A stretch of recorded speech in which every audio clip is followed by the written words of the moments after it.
Uh, Now, you know my title is, of course, a metaphor. Attacked by a butterfly. No one gets attacked by a butterfly. Butterflies are the most gentle, fragile creatures. They're just beautiful. And they just flit around and inspire us all with their beauty. On a particular day, or as a matter of fact, any day, my mother and my sister and I would go out and we'd tour the city, and whoever car had the most gas. And we stop at all the finest Goodwills and buy the haute couture. And then we go to five-star fast food drive-ins and buy some lunch. And as long as it didn't cost $2 or more, we splurged. Okay, on this particular day, we were driving around and we had finally reached the point where we were going to our five-star fast food restaurant. And I rolled the window down and placed the order. And my mother and my sister were sitting, my sister was in the back, my mother was over in the passenger side. And all of a sudden this giant, beautiful butterfly came flying in the window. And so, you know, fragile thing it was, I kind of just shooed it away. And it backed up a bit, you know how they can back up and hover there, and then it came back. So I shooed it away again. And it came back. And I shooed it away again. And it hovered up there, and then it came back, kind of forcefully. And so I, you know, kind of, you know, moved back, and it kept coming, you know. Wow, you know, so then I'm kind of doing a little bit more than shooting it. I'm kind of trying to swat it back. And I guess I made it mad because then it was really coming at me. And I was thinking, God, what's wrong with this thing, you know? And so then I'm really kind of trying to fight this thing away. And while I'm doing that, the lady in the window, she started laughing so hard she had to fall away from the window. And my sister and my mother were over there laughing too, and here I am kind of, you know, really fighting this thing, and it kept coming, you know. And so after a while, I guess it gave up and backed on the way. And my sister came over and let the window down, and she got the food order. And at that time, here this thing comes back again, and now I'm fighting for real. You know, I'm thinking, what's wrong with this thing? It must have gotten some bad pesticide or be crazy or something. But this thing was really coming, you know, and fluttering around and ducking and dodging and carrying on. And then no matter how I swung at it, I never hit it. I never hit it. But I was starting to scream and fight now. And now my mother and my sister were just hysterical. They thought that was the funniest thing in the world. And here I was fighting for my life. I didn't know what was wrong. So anyway, it finally hovered back enough for me to get my window up. And man, I took off. You know, I don't know. I didn't want another encounter with it. I didn't know what was wrong with that butterfly. So yes, I actually had a battle with a butterfly. Now, this is the thing. Now, in my defense, I know some of you are out there saying that's terrible. You're fighting that poor little innocent butterfly like that, and you could have harmed it or killed it and all of that. Well, I'll be honest with you. I didn't care what I did to it. I was kind of scared. So, I want to give you an idea of how I felt about this. It was kind of like a David and Goliath battle, you know. And I didn't know what defenses that butterfly had. I never knew. I thought they were defenseless altogether. I hear some are poisonous, and some, if they spread their wings, there's this black dot that shows up that makes a bigger creature think those are the eyes of a larger animal. And so they have that defense, and then I hear that some taste bad. So once something has tasted one, it never wants to taste another. I didn't know what defenses it had. But I think of that the way I see a samurai warrior. They're absolutely, their costume, I won't say costume, somebody has to correct me on this, but I'm going to say their uniform. They're exquisite. They're what? Armor. Armor, okay. Armor, but they're exquisite. You know, it's really beautiful. And they have such big elaborate sleeves and big pants and whatever outer robe they have on. It's really big, and I used to wonder who would go into battle with that much material on. And then someone told me that it's pretty deceptive because the size of the wings and the skill of the warrior does not tell you in what direction his arm is going to move, or what kind of defense he has, or what he has under his sleeves. Nor does it tell you how his legs are going to move. Most things that don't have, most warriors who don't have on much clothing, you can kind of anticipate the way their arms are going to move, or their legs are going to move, or what they might have in their hands. And I know we have a skilled warrior in here, I won't say warrior, but artist in here who knows what I'm talking about. I guess, if not, she'll correct me later. But anyway, the way I saw that butterfly, he was like that samurai warrior. And I didn't know what he had up his wings. I didn't know what he was coming at me for. I didn't know who I reminded him of, or in some past life, what transgression I had done against it. But this thing actually attacked me. He didn't bother anybody else, just me. No, I'm not sad that I was swatting at it and trying to get rid of it. And it's also like the David and Goliath battles. You know, who knew that Goliath was going to lose? But he did. And so that butterfly must have been David in a past life. I don't know, but I knew I was getting out of his way. Now that brings me to why I use this metaphor, because, or at least use this title, because it's actually true. My little sister was talking about it, and she was laughing about me fighting this butterfly, and how she laughed about it. And I thought about it, well, that was the only butterfly I had to fight, but not in truth. I fought many butterflies.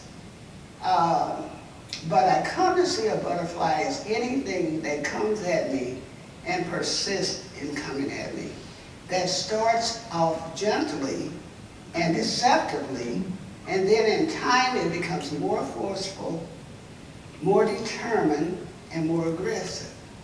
And how, over a period of time, I came to see that as an enemy and something to fight. And I realized in many, many, many cases, I gave too much power to that butterfly. Now, this butterfly, the most common one I had was telemarketers. Telemarketer called me, and boy, was I sick of that.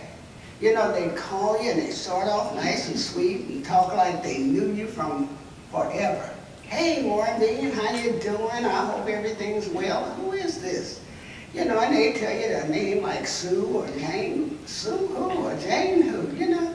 And they all had, and for a while, now that these robo-calls are coming in, one keeps calling named Sue. And it took a while for me to catch on. This was a robocall.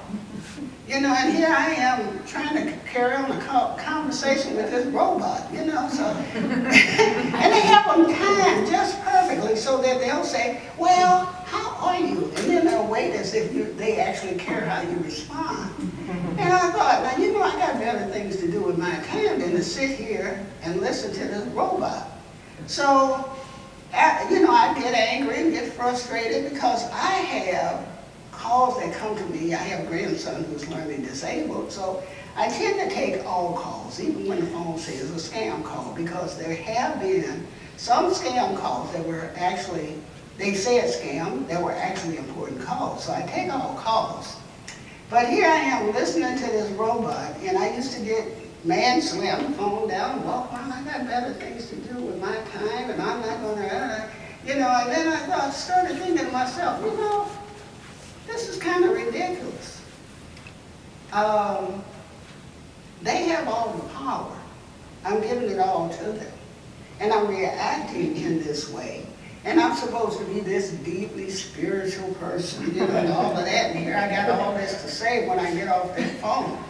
So, anyway, I started thinking to myself, these butterfly calls, and that wasn't really what I called them. I just came up with that idea when I started writing this.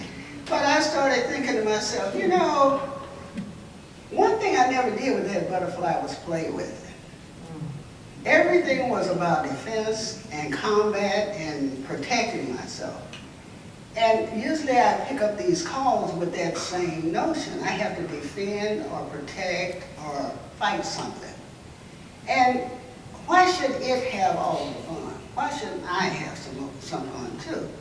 So I decided to play with the calls. Well, Sue keeps calling, so I finally stayed on the phone with Sue. And I got to the real live human person who was going to call. You know, they pick up after you. Sue's words you to death, they pick up. So I waited until that person got on, and they went on to tell me who I was and what kind of insurance I had and what they could offer me. And I said, well, who are you? And they gave me a name, probably not theirs. And I said, well, what bank do you bank at? What's your checking account number? How much money do you have in there? How long have you been married, and do you really own your house? And whoever this person was got real quiet and hung up. I haven't gotten another call from Sue. I told Sue to punch that 3 number and take me off that list. She never did, but she did this time. So, you know, that kind of gave me a little chuckle. So now I'm kind of waiting on Sue or Jane or whoever else is going to call me on that robot call. But then, some years ago during the recession, I was taking care of one of my brothers as he was making his transition, and I was doing just the paperwork. I didn't have power of attorney or any of that. I was just helping him pay his bills and conduct his business. Well, he was getting dialysis, and so when he passed on, I really did not know his business affairs. Put our money together and whatever he had left, and we buried him. Well, whoever I was dealing with business-wise, I went ahead and sent out a death notice. And I sent them out to everybody. And this one place where he was getting his treatments sent me a bill for $600 and something. I said, no, I don't pay that bill. I said, he's passed on. These were his affairs. I didn't have power of attorney or anything. I was just helping. And so they said, okay, we understand. And a few days later, or a few weeks later, they sent me another $600 and some bill. And so I sent them another death notice. They sent me another bill. We went back and forth. I called him and I told him, you know, he's passed on. I'm not responsible for his bills and all of that. Oh, we understand, you have our sympathies, and they sent me another bill. Okay, so this is this butterfly attack, you know. Everybody I talked to on the phone was congenial, but I still got these bills. So I thought, okay, let's play. So I called the cemetery, and I got the cemetery name, the plot number, the lot number, the aisle, the space, whatever information they could give me. And I typed them up a nice little letter, and I said, here's another death notice. It appears to me we've discussed this many times, and it does not seem to suffice for you. So, as I said, we spent all of his money burying him, and we even had to add to it. But since that's not enough, this is the cemetery, the plot number, the death site, everything I can give you. And so you meet him there at 12 midnight on the day he passed, and I'm sure he'll pay you. And I have not gotten another letter from him. Now, I don't know if they met him. I know I wasn't there, and I know I wasn't going. So that was another scenario. And then one time, a particular phone company would not release my mother's phone number so that we could switch it over. They wanted 11 days. Okay, gave them 11 days, and then I called out the other company and they switched, supposed to switch it. A month later, I get 2 phone bills. One from them and one from the ones I had switched over to. I went ahead and paid it. A month later, I got 2 phone bills. Said, I'm not paying this. You were supposed to make the switch over earlier. And they said, well, no, you owe us for this. So I said, no, I don't. We went back and forth, and the butterfly kept coming at me. You know, and so I said, when I finally called the woman and we talked, she said, I said, there's no point in calling me because I'm not going to pay this bill. And I do pay bills, but I'm not going to pay this one. And it wasn't a lot. It was maybe $50, $60, but I wasn't going to pay it. And so she said, well, as long as you don't pay this bill, we'll have to keep calling you. I told her, no, she said, this will go on your credit. I said, well, everybody in America's got bad credit. It was a recession, you know. So she said, well, we just have to keep calling you. I told her, call me anytime. I get lonely and I love to talk. She never called again. They did put it on the statement. I did challenge it, and it came off. You know, sometimes we allow these butterflies to grow and to get all in our faces, and they create havoc in our lives. And they should not. We should not allow it. And the best way to do that for me is to have a sense of humor, be a little mischievous, and play with them. And that's what I've grown to do. Now, the point of all of this is that we sometimes forget as spiritual beings, recognizing that's what we are, that we're supposed to somehow give this other person peace and tranquility. That we are somehow not as entitled to it as they are, and that we're supposed to remain gracious and quiet and calm and ladylike for me. You know, I don't have a problem with that. I do when the other person is not being gracious and calm and, you know, just a mutual understanding and respect. We are all children of God, every one of us. None of us is less entitled to that respect. None of us is less entitled to that peace and tranquility. To shift off on someone else our peace and tranquility does not allow them to grow as they need to grow. Everyone is a teacher, everyone is a student, and everyone can be that butterfly, and everybody can be that defender. But we have to recognize that as children of God, it's an insult to our Mother, Father God for us to allow ourselves to be browbeaten in any way. I want to give you one more example because this was a fun time too. My husband and I, you know, our last name is quite common, Green. And so there were, I don't know, 8 or 9 people with my husband's full name because his is a common name like Joe or John or something like that. So anyway, one of these Greens was going to, or John Green, was going around buying stuff in the name of every other Joe and John Green. You know, they were shopping good and having a good time. And so one of the furniture stores called us and told us we owed them $2,000. And this guy was pretty irate. This was even before I knew anything about identity theft. And so this man was really irate, and he was just calling and saying things and all. And so anyway, I said, I talked to my husband about it, and he didn't, no, I don't know anything about it, so okay.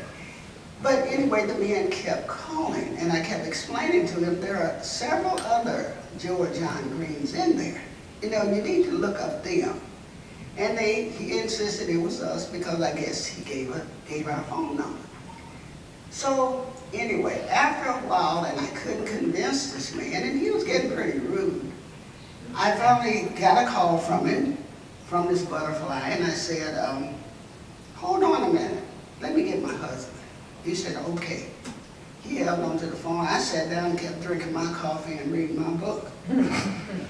After a while, I picked up the phone. phone again. I said, hang on a second, he's on his way. He really wants to talk to you.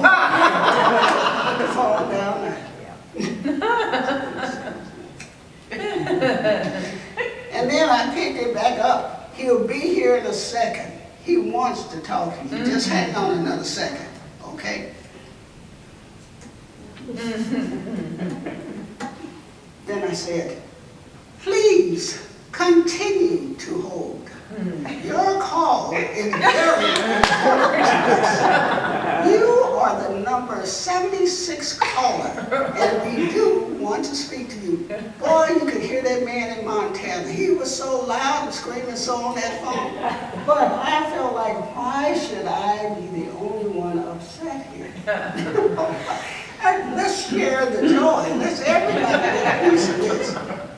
He never called back. I guess he finally looked in the phone book and found this Georgia Green. Open yourself to the reality of who you are and what you're entitled to. And don't allow anybody to take away. Not these butterflies. There'll be enough big birds coming at you. Don't let the butterflies eat away at your peace and harmony.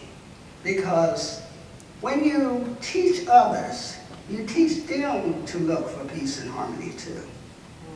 So I hope this helps someone. Thank you, and blessed be.